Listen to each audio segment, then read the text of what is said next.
Em nome do Pai, do Filho e do Espírito Santo. Amém. Ave Maria, cheia de graça, o Senhor é convosco. Bendita sois vós entre as mulheres, e bendito é o fruto do vosso ventre, Jesus. Santa Maria, Mãe de Deus, rogai por nós, pecadores, agora e na hora de nossa morte. Amém. São José, rogai por nós. São Felipe Neri, rogai por nós. Nossa Senhora de Fátima, rogai por nós. Em nome do Pai, do Filho e do Espírito Santo. Amém. Bom dia a todos. Nós estamos aqui na página 271 da biografia de São Pedro Apóstolo, escrita por William Thomas Walsh. Capítulo 24.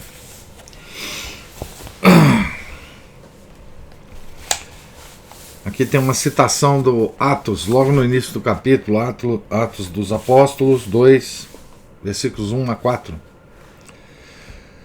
Quando chegou o dia de Pentecostes, estavam todos reunidos no mesmo lugar e, de repente, veio do céu um ruído, como se soprasse um vento impetuoso, e encheu toda a casa em que se encontravam.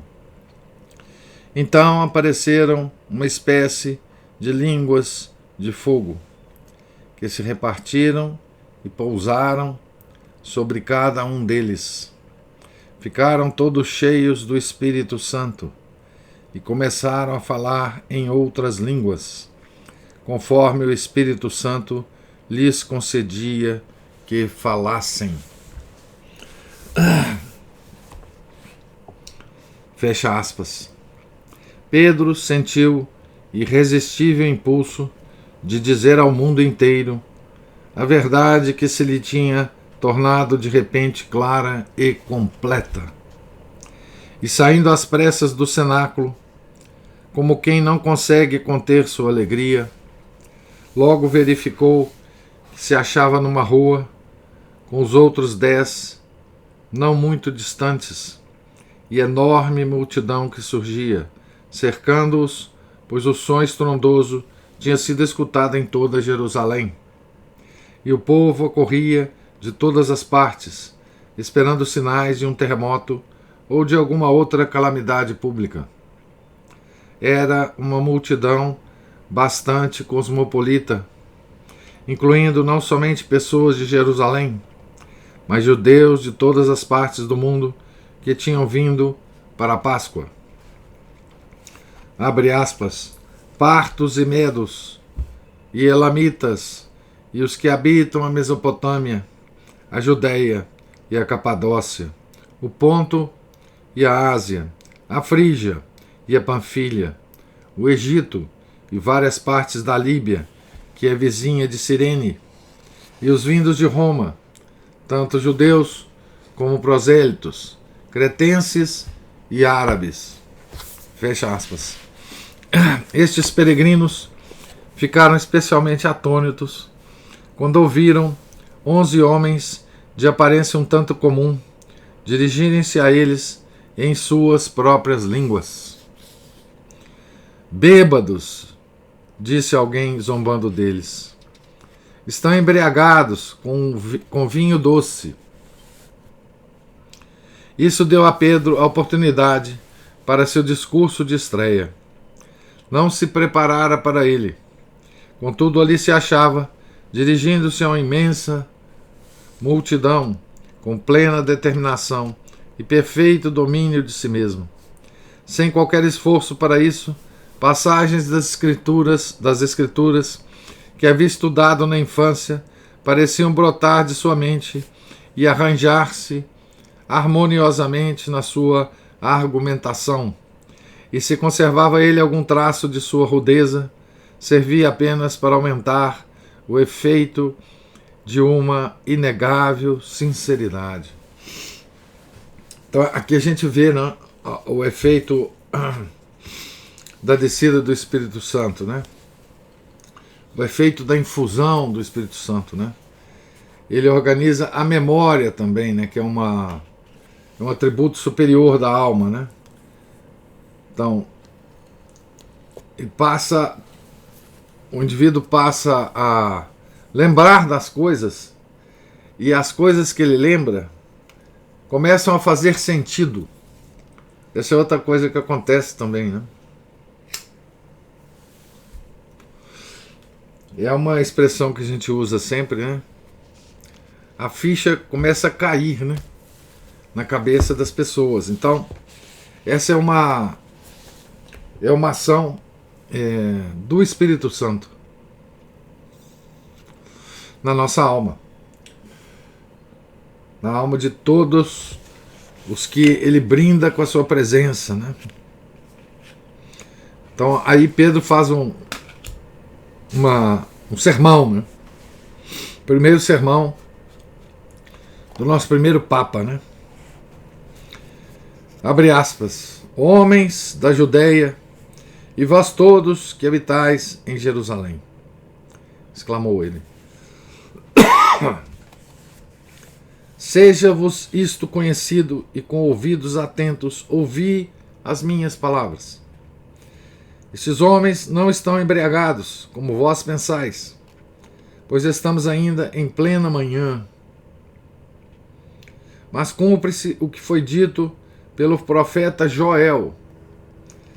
Acontecerá nos últimos dias, diz o Senhor, que derramarei do meu espírito sobre todo ser vivo. Profetizarão vossos filhos e vossas filhas. Os vossos jovens terão visões, e os vossos anciãos terão sonhos. Sim, naqueles dias derramarei o meu espírito sobre os meus servos e sobre as minhas servas, e profetizarão. E farei ver prodígios em cima, no céu, e sinais embaixo, na terra, sangue e fogo, e nuvem de fumaça. O sol se converterá em trevas, e a lua em sangue, antes que venha o grande e glorioso dia do Senhor. E todo aquele que invocar o nome do Senhor será salvo. Isso aí fecha aspas para o profeta Joel, né, no sermão de São Pedro. Ele continua: homens de Israel, ouvi essas palavras.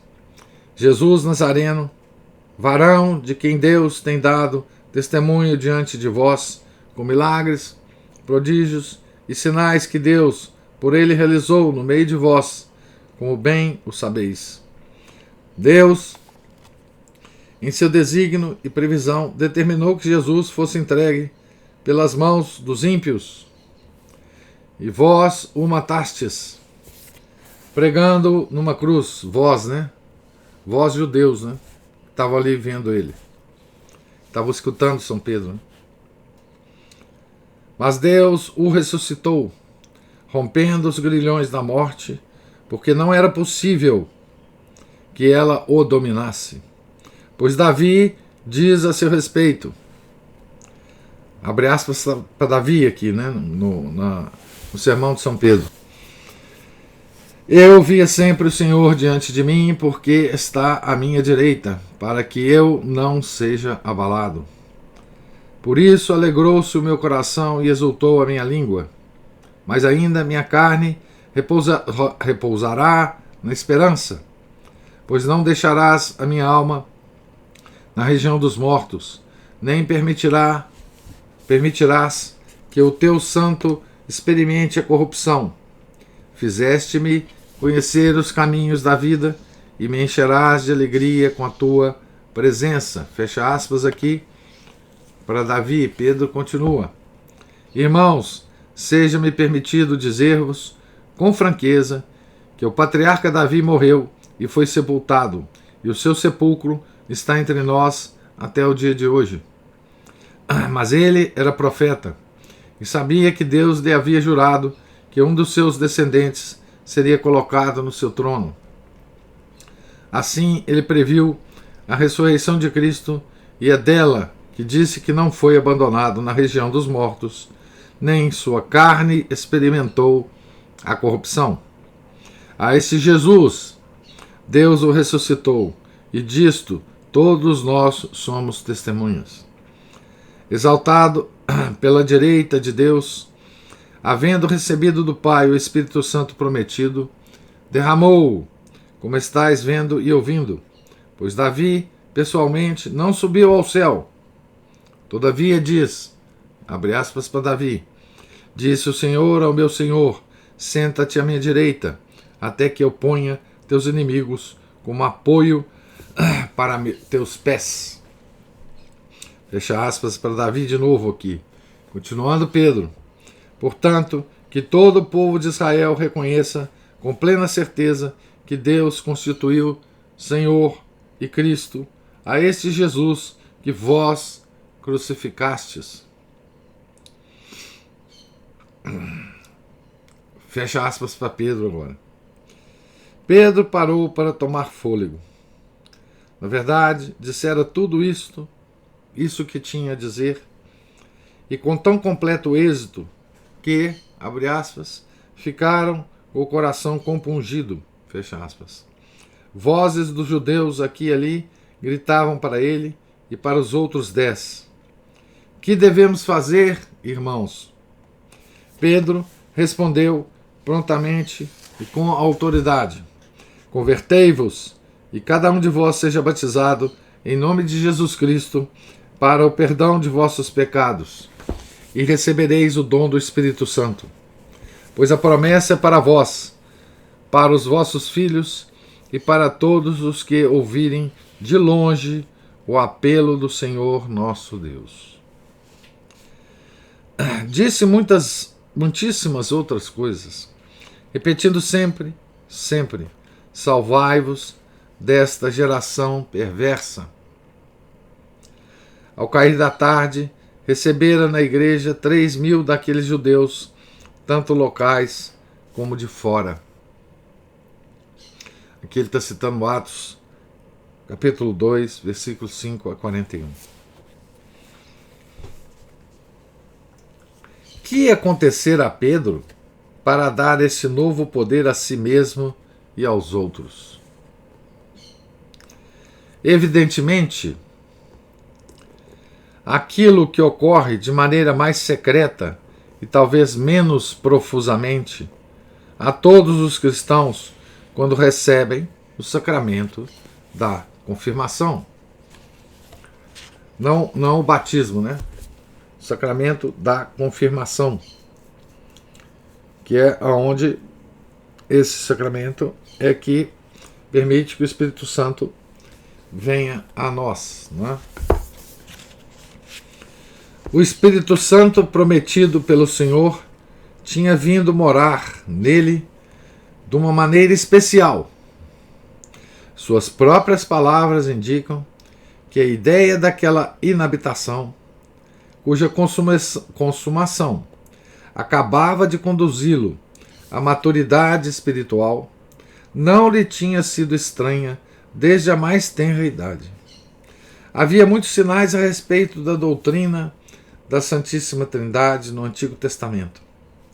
Antes que Cristo a revelasse, porém, teria sido difícil para a maior parte dos judeus compreendê-la, particularmente quando estavam empenhados em defender a verdade da unidade de Deus contra um mundo idólatra, embora ele próprio desse a entender que um mestre em Israel, como Nicodemos, deveria compreender melhor as Escrituras.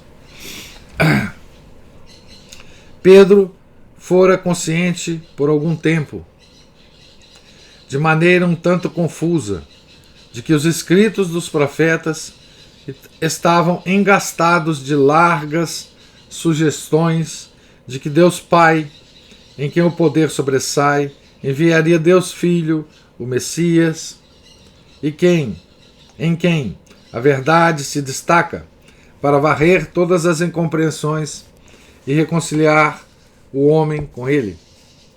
Vi agora claramente que isto tinha acontecido e que o Pai e o Filho, além disso, tinham enviado o Espírito Santo, em quem o amor se distingue, para criar uma compreensão perfeita e permanecer para sempre com a Igreja, protegendo-a do erro e da desunião.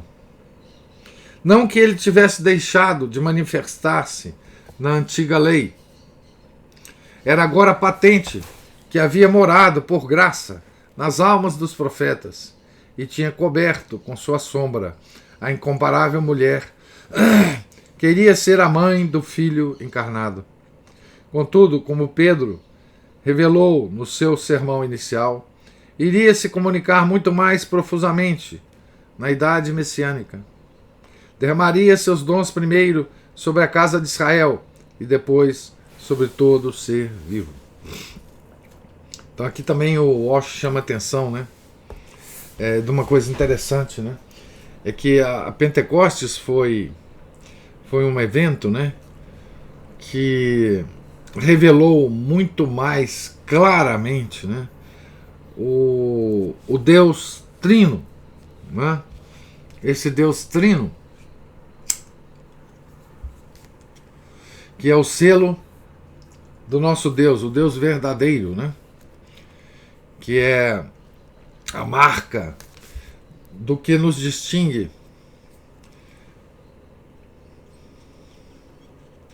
como religião de todas as outras religiões, né? E é também o ponto em que nascem as heresias, né? Então, se nós compararmos, né, externamente, né, esse nosso Deus, por exemplo, com o Deus do Islã, que é Alá, nós vamos ver como que a nossa religião é diferente, né? Como que o nosso Deus Trino faz com que nós sejamos únicos.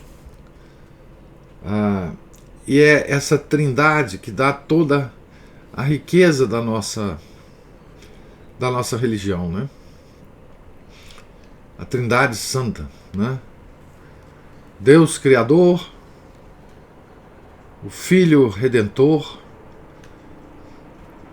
e o Espírito Santo Santificador. É o amor, né? É representado pelo amor a Deus. Ele é que nos instila a amar a Deus com atos e não com sentimentos, né? Ele que nos move a vontade para que nós entreguemos essa vontade a Deus, né? O Espírito Santo é que faz esse que nos estimula esse movimento de entrega da vontade a Deus, né? Por isso ele é fabricador de santos, né? É o santificador. Isso não existe, esses conceitos não existem em nenhuma religião, né? O Alá, por exemplo, o Deus do Islã é um Deus irracional, né? Porque ele não tem o Filho, é o Verbo, né? Ele não instila nenhum tipo de amor, nenhum tipo de entrega, porque não tem o Espírito Santo, né? Então, por exemplo, a heresia do Ário, não é? Que destruía, não é? Que acabava, que soterrava, né? O Filho, não é? Ele, se essa heresia fosse no século 3, 4, fosse vitoriosa, ele teria transformado, essa heresia teria transformado a nossa religião numa religião muito parecida com o Islã. Daí porque a igreja lutou tão violentamente contra essa heresia, né? Por isso nós temos que sempre pensar e agradecer, né, a Santo Atanásio, né, que sozinho, praticamente sozinho, lutou durante décadas contra essa heresia. Ele estava defendendo a Santíssima Trindade, né, esse santo extraordinário. Pedro enxergava agora com mais profundidade o mistério de Cristo e entendeu que nele se incluía o cumprimento e consumação do mistério de Israel, do povo escolhido. A fé do povo eleito não era inventada por homens ou por demônios, como eram os cultos pagãos, mas tinha sido transmitida pelo Criador, o Deus único e verdadeiro, o Deus deles, por intermédio de Abraão, Isaque, Jacó, Moisés e todos os profetas. Era como uma árvore viva e em crescimento, que haveria de florir, como ensinavam constantemente os profetas, na encarnação do Filho de Deus, que também era filho de Davi. Os preceitos rituais se destinavam a lembrar aos hebreus que ele haveria de vir. Portanto, teria um fim quando ele chegasse. Então, os preceitos rituais teriam um fim quando ele chegasse. Mas não viria ele para destruir o essencial da lei ou para estabelecer nova religião. Pelo contrário, insistiria e insistiu até na menor letra ou no aparentemente mais insignificante traço da verdade revelada. E longe de destruir ou demover a casa de Israel, agora ele a havia completado, como uma pedra angular completa um edifício. A igreja, pois, era e é Israel aperfeiçoada.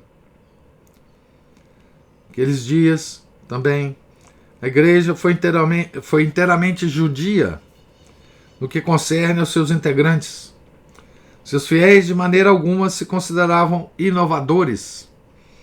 Como células do corpo místico de Cristo, eram judeus mais do que jamais haviam sido, realizando as melhores esperanças e tradições de seus pais. É significativo que João tenha descrito os partidários de Anás e Caifás no grande repúdio a Cristo como, abre aspas, os que se dizem judeus e não o são, mas mentem. Apocalipse 3, versículo 9.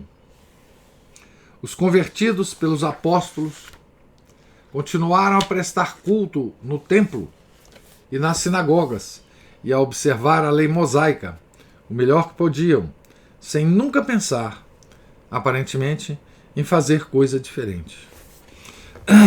Era também o mistério de Cristo, completando o mistério de Israel, que levava aqueles judeus devotos a se reunirem no primeiro dia da semana, depois de suas visitas ao templo.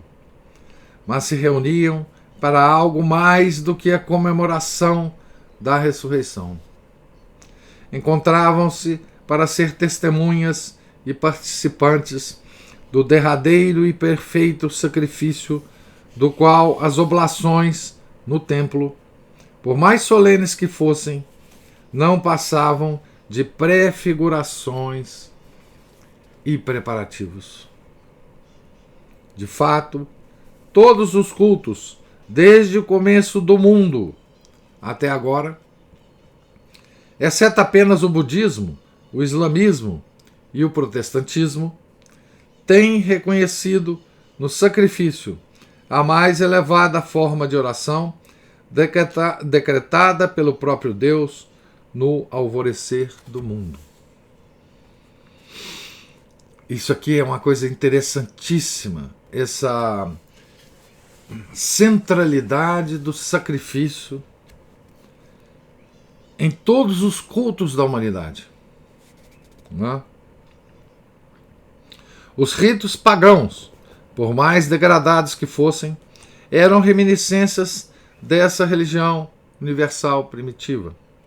Somente os judeus, durante séculos, tinham-na conservado limpa e santa pela salvaguarda da lei mosaica. O tempo chegara para a redenção de Israel, e por meio de Israel, de toda a humanidade, pelo supremo e perfeito sacrifício na história. E era um sacrifício que não exigia uma vítima comum. A revolta do homem, como uma ofensa contra a infinita majestade, requeria uma expiação de infinito mérito. Mas o Deus de Abraão não havia esquecido suas promessas. Lembrando-se de que Abraão não havia poupado seu único filho pelo amor a ele, também ele não poupou seu único filho pelo seu amor para com os filhos de Abraão. Assim Deus deu Jesus, o seu sangue, na cruz por Israel e pela humanidade inteira. Tal vítima não devia ser oferecida pelo sacerdote comum. Então, como é que eram os sacrifícios? Lá no templo de Israel, existia uma posição sacerdotal que era do sacrificador, né? Sacrificador dos animais, né? Todo tipo de ritual no templo exigia o sacrifício de animais, né? Então tinha um local e tinha um sacrificador sacerdotal, né? Era sempre uma função sacerdotal, o sacrifício, né? Mas agora, então, ele está dizendo, né? Tal vítima não devia ser oferecida pelo sacerdote comum. Quando Caifás e seus partidários invadiram o antigo sumo sacerdócio de Israel, gritando, abre aspas, não temos outro rei senão César, fecha aspas, o rei dos judeus tomou para si a função que fora de Arão. E agora se tornava claro para Pedro que Jesus era também o prometido sumo sacerdote, de acordo com a ordem de Melquisedeque, que tinha abençoado Abraão e sobre cujo sacrifício o sol jamais se poria. Jesus havia indicado de maneira velada na sinagoga de Cafarnaum que perpetuaria seu sacrifício, dando sua carne a comer e seu sangue a beber. E isto, insistiu ele, no mais pleno sentido literal. Na última ceia, havia revelado o significado da promessa e a tinha mantido, estabelecendo o sacrifício eucarístico. A carne e o sangue estariam sob as espécies de pão e vinho, mas se encontrariam realmente ali. A cada sacrifício, a encarnação e a crucificação seriam reproduzidas e perpetuadas até o fim dos tempos. Quando a casa de Israel, a igreja inteira, o corpo místico de Cristo, seria estabelecida na Nova Jerusalém da felicidade eterna.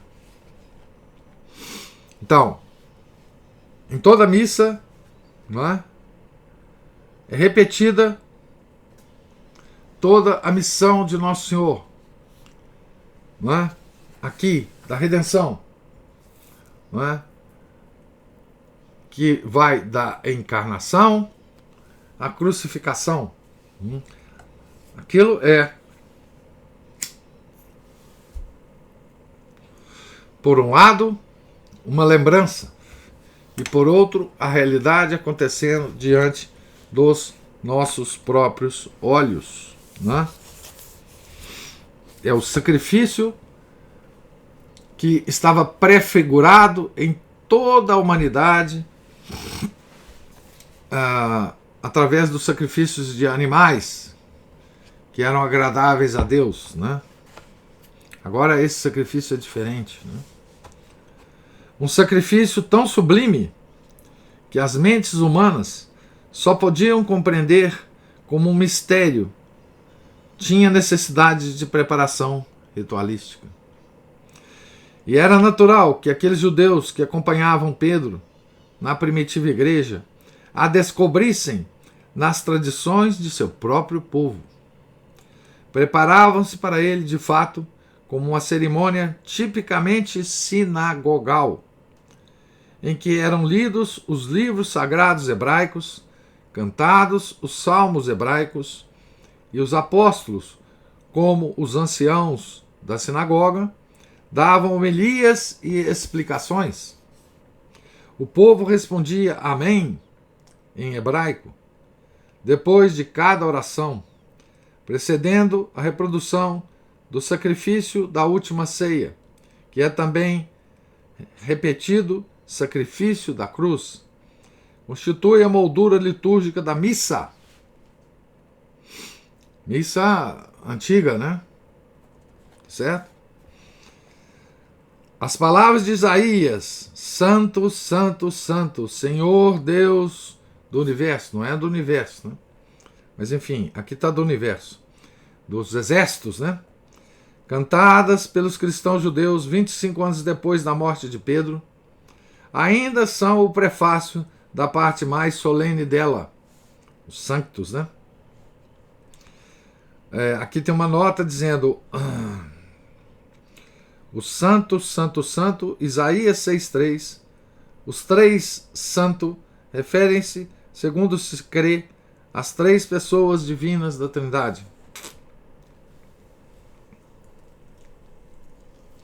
Depois da consagração do pão e do vinho, o padre ainda pede ao Pai para aceitar, abre aspas, dentre os bens que nos destes, o sacrifício perfeito e santo, pão da vida eterna e cálice da salvação, assim como recebestes a oferta de Abel e o sacrifício de Abraão.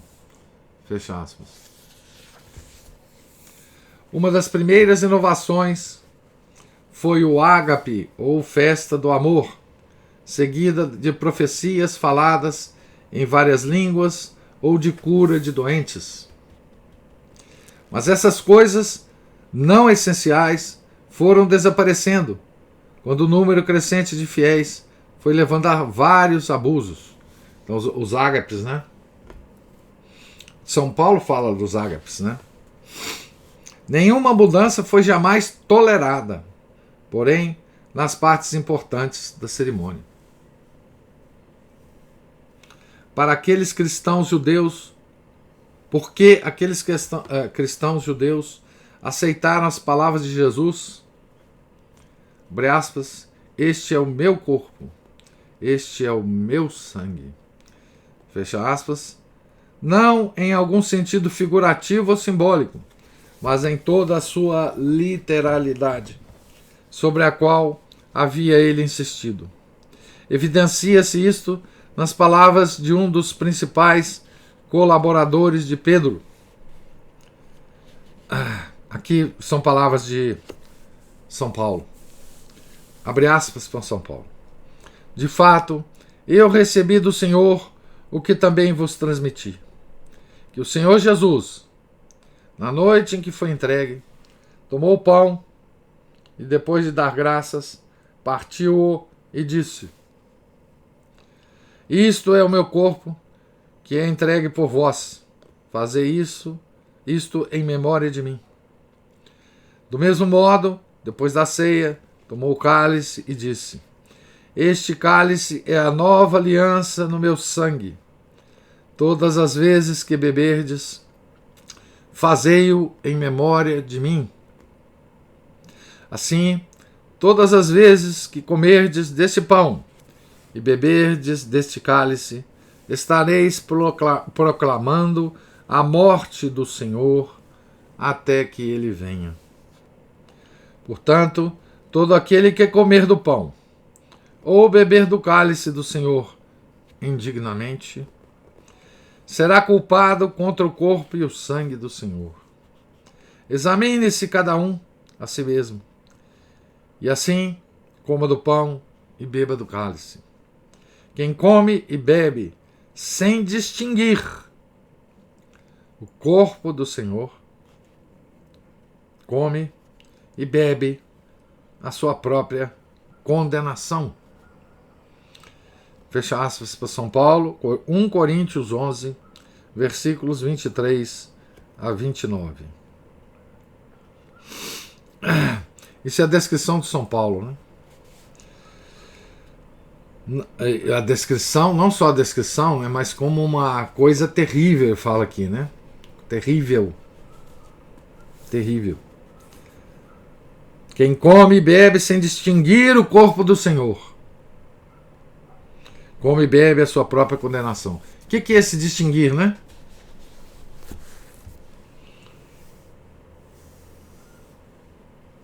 O que é esse distinguir?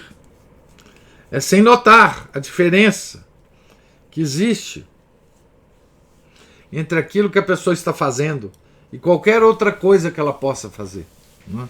Sem respeito, sem adoração. E aqui a palavra é adoração, né?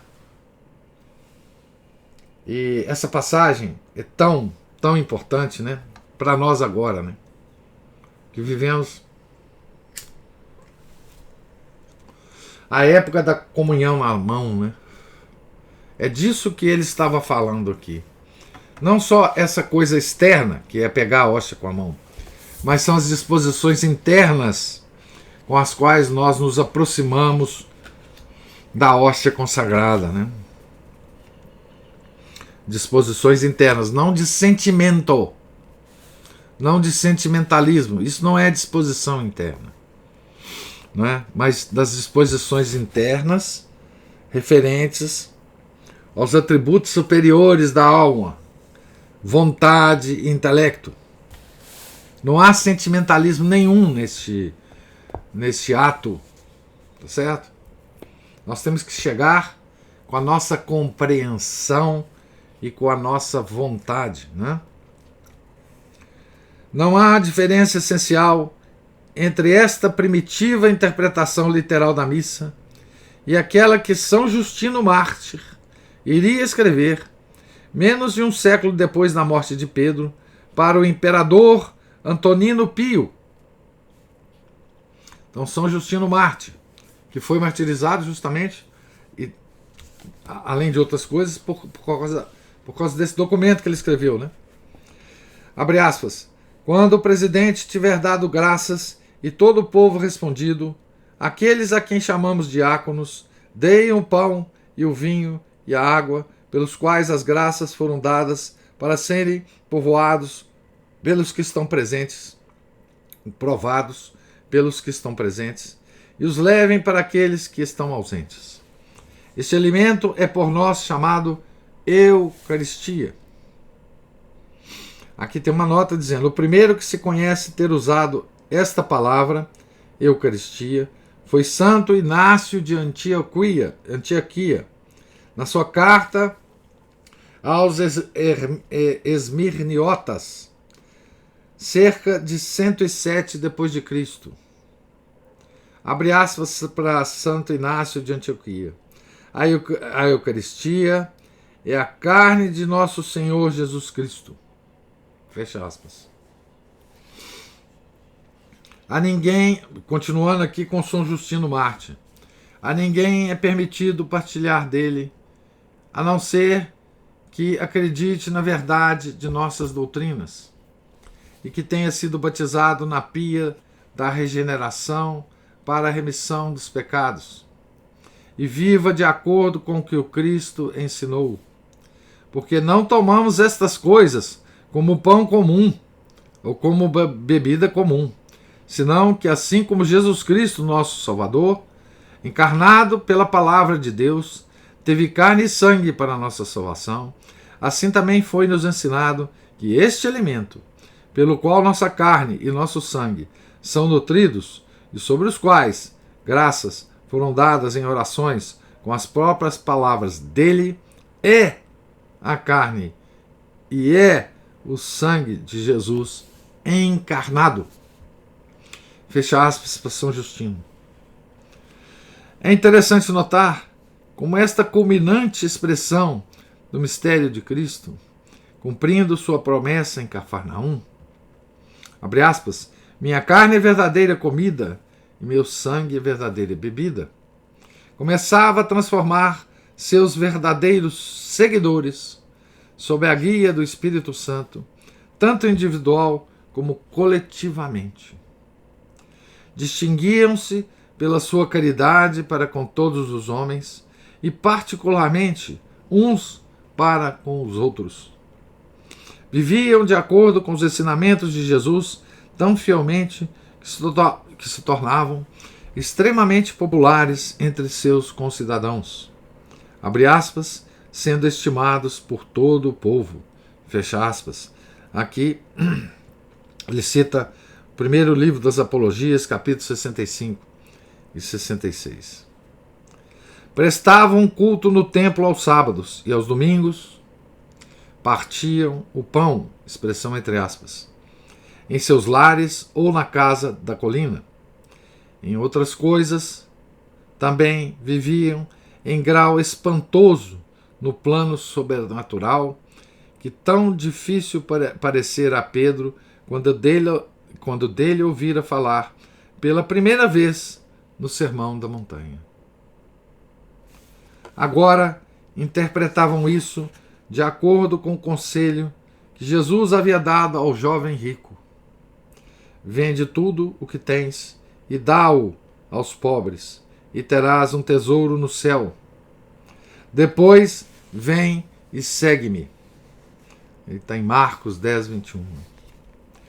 Como o autor dos Atos o relata, abre aspas, todos os que abraçavam a fé viviam unidos e possuíam tudo em comum. Vendiam as suas propriedades e os seus bens e repartiam o dinheiro entre todos, segundo a necessidade de cada um. Também Atos. Deu seu trabalho de repetir, de fato, esta afirmação, como que para prevenir qualquer má compreensão. Abre aspas. A multidão dos fiéis era um só coração e uma só alma. E ninguém considerava suas as coisas que possuía, mas tudo entre eles era posto em comum. E era grande em todos eles a graça de Deus. Também Atos, né?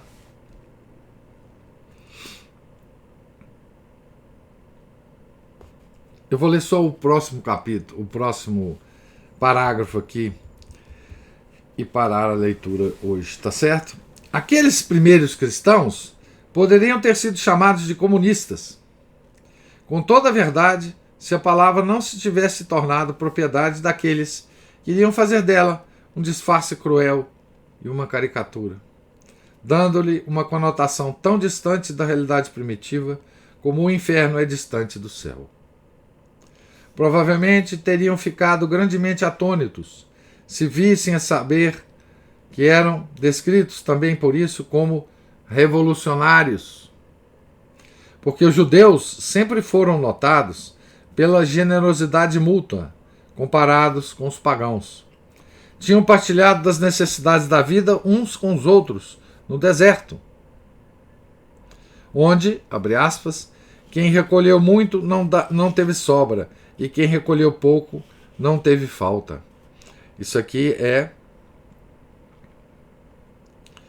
2 Coríntios 8,15, fazendo referência a Êxodos 16, 18. Ao passo que os acumuladores descobriram que seu maná, quando ajuntado, além de um jarro, havia apodrecido durante a noite. Êxodos 16, 16. Desde os mais antigos tempos, foram os pobres encorajados a recolher o grão deixados nos cantos das searas e a acompanhar, como Ruth, os ceifadores, catando as sobras. O expediente no tempo de Pedro para impedir a inflação era a fixação de preço, com todas as suas cruéis consequências para os pobres. E por mais que se fale da rapinagem dos filhos de Anás, havia outras pessoas ricas em Israel, que não eram apenas liberais, mas pródigas no que punham de parte para os desafortunados, para a educação, para a causa nacional e para a religião. Sustentavam estudantes pobres nas academias de Jerusalém, e isso queria dizer a maior parte deles. Alguns judeus, diferentes dos hipócritas, denunciados por Nosso Senhor por terem trombetas soando à sua frente quando davam esmolas, eram capazes de rara delicadeza nos benefícios que prestavam. Secretamente amparavam pessoas abastadas que haviam tido infortúnios, a fim de que vivessem nas mesmas condições anteriores. O grande Iléu, que pelo que se sabe vivia em apertos com a família, alugara um cavalo e até mesmo um estribeiro para certo ricaço em decadência.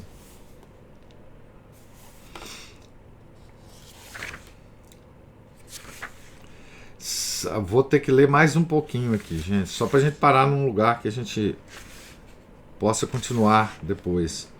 Se há exagero oriental em algumas dessas anedotas, pelo menos revelam quão elevado era o ideal judeu herdado pelos primeiros cristãos de Jerusalém.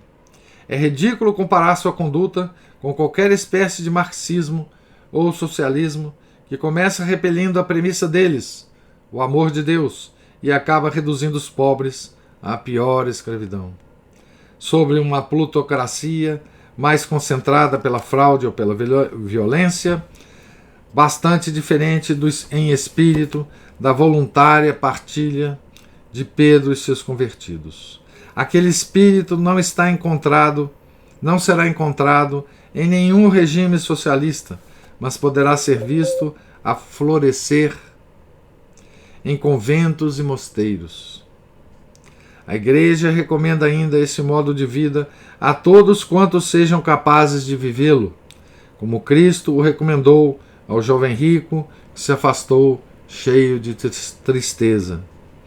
Urge os ricos a que dividam o que lhe é supérfluo com os pobres, como Jesus fez, e enquanto também insiste no direito da propriedade privada, como ele fez, nega que o proprietário possa usar sua propriedade em detrimento de outros ou da comunidade como um todo. Pedro tornou isso bem claro ao afirmar que a partilha dos bens não era obrigatória. Então, não é surpresa para ninguém, né, que essa ideia que está nos Atos, né, foi usada muito dentro da igreja pelos comunistas, né, pelos teólogos da libertação, certo? Mas aqui eu quero chamar a atenção, só como último comentário, né, para a forma com que o Walsh coloca, né, como que todo o ritual judaico foi modificado com a vinda de Nosso Senhor, né? E como a Eucaristia foi pouco a pouco mudando internamente os primeiros cristãos, né? Como que a frequência na Eucaristia foi criando e fazendo crescer cada vez mais a caridade entre os cristãos, né?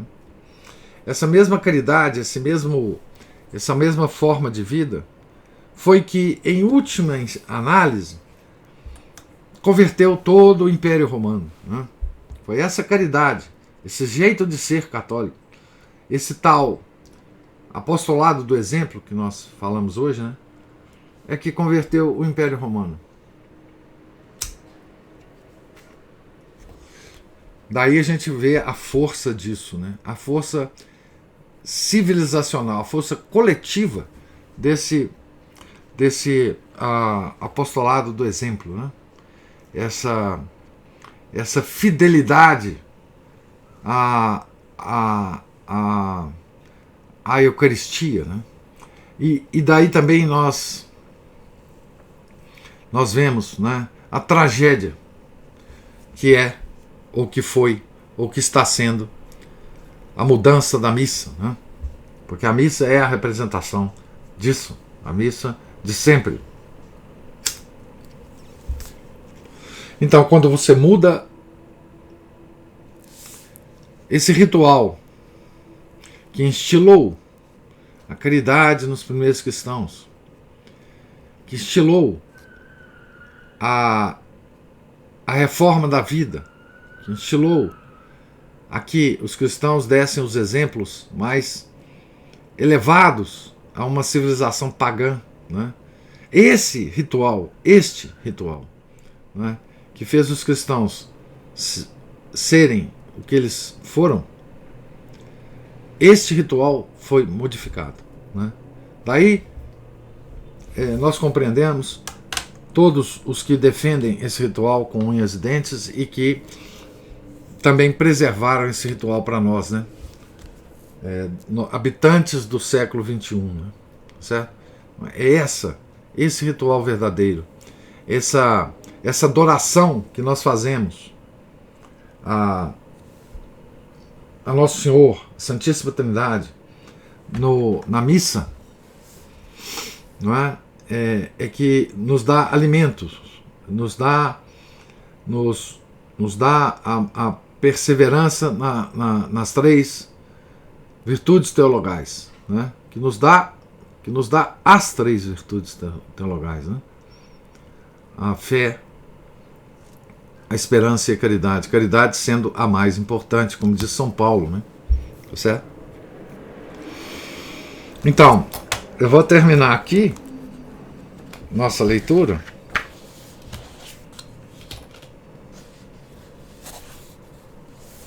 Aonde que eu li, hein?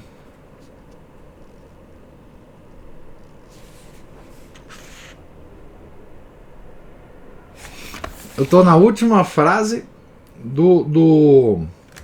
da página 281 aqui. Tá certo? Que a gente começará a ler na próxima segunda-feira. Amanhã nós não nos encontraremos aqui. Vou fazer uma pequena viagem. Mas agora eu gostaria de ouvi-los, as observações e os comentários, se houverem.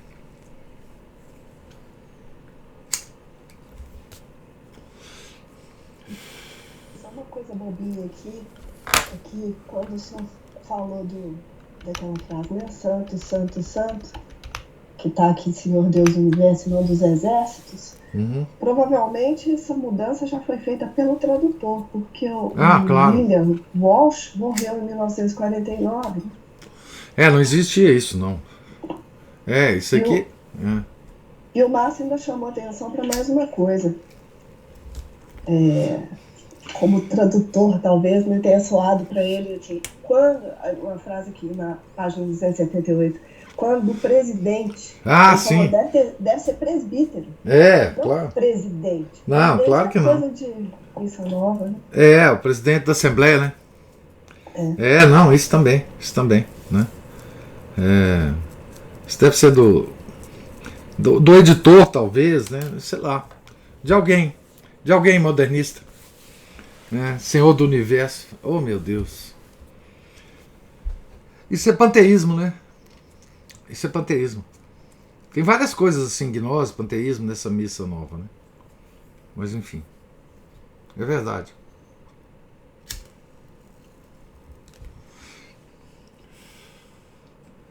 Alguma outra observação? É só que através mesmo sendo um texto, né? Como que a gente nota uma mudança radical em São Pedro. Não, é impressionante. É impressionante mesmo, é assim, muda é como virar uma página mesmo. O São Tomás diz que esse é o maior milagre que foi realizado em toda a face da terra, né? Que foi a mudança daqueles homens, né? de simples... daqueles homens obtusos, né, que não estavam entendendo absolutamente nada, né?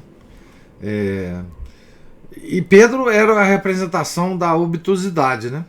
Tá certo? Enfim, Nosso Senhor sabia, né? Ele previu, né? Não, na hora que vier o Paráclito, as pessoas vão entender todas as minhas palavras, etc, etc. Né? Então, isso é uma coisa extraordinária. E isso acontece em muito menor escala conosco, né? Assim, a frequência dos sacramentos, elas mudam completamente a nossa vida. Completamente, né? Vocês têm sempre falado, agora caiu a ficha, agora eu comecei, agora eu não sei das quantas. Isso aí é a ação dos sacramentos, do Espírito Santo, né? Nós hoje não falamos em línguas, apesar de que tem uma parte aí que acredita falar em línguas, né? Nós hoje não falamos em línguas, não fazemos milagres, não profetizamos, etc. Mas a ação do Espírito Santo continua a mesma, a mesmíssima. Porque o Espírito Santo, ele produz os efeitos necessários a nós, na nossa vida, para nós realizarmos o que Deus espera de nós. E o que Deus espera de nós pode ser uma coisa muito pequenininha, não precisa ser uma coisa grandiosa. E ele continua agindo em nós como agiu em São Pedro. Em São Pedro foi uma coisa extraordinária porque os tempos eram extraordinários. Não é? Era o começo da igreja. Em São Pedro e nos outros, né? Então, aquilo teve que ser feito por causa da necessidade da humanidade naquele momento. Mas hoje é feito individualmente em nós. É só nós observarmos, é só nós termos capacidade de observar. Os efeitos são os mesmos com a nossa vida se nós frequentarmos os sacramentos com assiduidade, com vontade e com entendimento, né? Porque tem a ver com o intelecto, né? Então, o Espírito Santo age como sempre agiu, né? Não tem modificação nenhuma. E nós podemos estar certos de que se ele age de formas diferentes em pessoas diferentes, é porque tem um propósito, né? Sempre um propósito santo, né? Não nos enganemos, né? Ele está sempre agindo da mesma forma. Por isso que a igreja insiste tanto, né, na frequência aos sacramentos. Por isso que é a única igreja sacramental, né, existe na face da terra. Por isso que todos os nossos inimigos são contra nossos sacramentos. Por isso que a primeira coisa, quando você quer destruir a nossa religião, é você destruir a partir dos sacramentos. Tá certo? Por isso que nós estamos vivendo a crise da igreja, porque os nossos sacramentos estão sendo destruídos, menosprezados, escarnecidos. Essa é a forma mais efetiva de destruir a nossa religião. E por isso nós temos que nos agarrar tanto aos verdadeiros sacramentos. Não é? No centro dos quais está a Eucaristia, ou seja, a missa. É daí que surge, daí que é o centro, que é a missa, que reverbera em toda o resto, inclusive nas nossas vidas, porcas vidas particulares, miseráveis vidas particulares. Então, essa ação sobre os apóstolos é uma coisa impressionante, né? se nós não precisaríamos nada mais que observar como a vida dos apóstolos mudaram, como os conceitos dos apóstolos mudaram, para nós acreditarmos em nosso Senhor Jesus Cristo, né? Só isso meditado verdadeiramente, nos daria dimensão, né? Os 7 sacramentos, Felipe, da igreja, né? Um deles não é para nós, só para os escolhidos, né? Frequência do sacramento, para nós que somos batizados e crismados, os sacramentos que nós temos que nos ater a eles é da confissão e da comunhão, né? O matrimônio, tá certo? Nós que somos já casados, nós já temos esses sacramentos. Então, agora nós não temos o sacramento da ordem, né? Então, os nossos sacramentos são esses, da pessoa comum, né? Dos miseráveis pecadores comuns, né? É o sacramento da penitência e a Eucaristia. É isso que nós temos que nos apegar, né? Tá certo? E depois rezar para que nós tenhamos o último dos sacramentos, né? Que quando a gente morrer, né?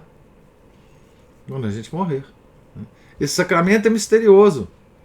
Vocês vejam, nós estamos vendo na Revolução Francesa, né, que aqueles condenados, né, católicos, que não tinham acesso aos padres verdadeiros, né, porque lá tinha padre falso também, como nós temos hoje, eles eram absolvidos por padres que estavam na multidão, acompanhando as carroças dos condenados que iam ser guilhotinados, e dava absolvição de longe. Dava absolvição de longe. Tá? Então, enfim, esses são os sacramentos, né? Que nós temos que é o nosso único sustento espiritual, né? Não há outro. Confissão e comunhão frequentes, né?